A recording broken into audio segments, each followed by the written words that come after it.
For many years, someone could look at my life on the outside and think I had it together by worldly standards. I was blessed in many different ways, what the world considers to be good things. You know, loving parents, a beautiful girlfriend, good education, that type of stuff. But, you know, if you looked closely at my life and what I was doing, who I was hanging out with, you could see cracks, major cracks. You could see the world quietly and decisively ripping me apart from the inside.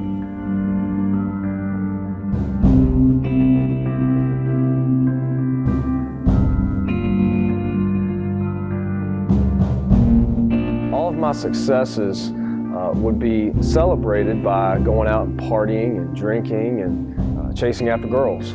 Ironically, in the same context, all of my failures would be remedied by partying and drinking and going to chase after girls. You know, this type of double lifestyle just is not sustainable long term. You will damage relationships, you will harm people, and God will not be behind it at all.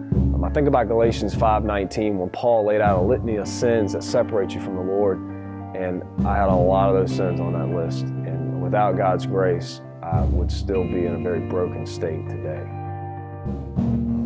I started coming to Swift Creek Baptist in 2002.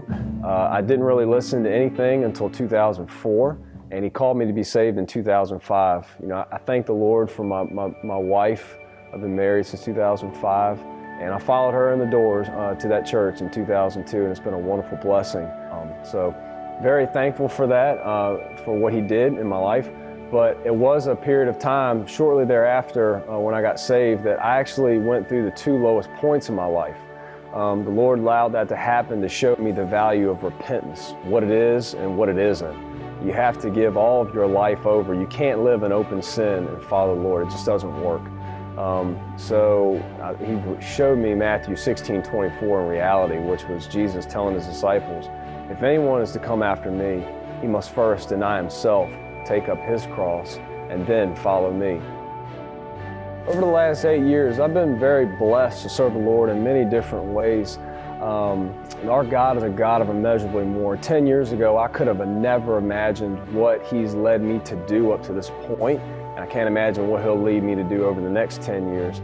I think of Colossians 1:6, when Paul says to that church that the good news is going out all over the world, that this good news is the gospel, right? It's Jesus' story for us, and that it's bearing fruit when it's changing lives.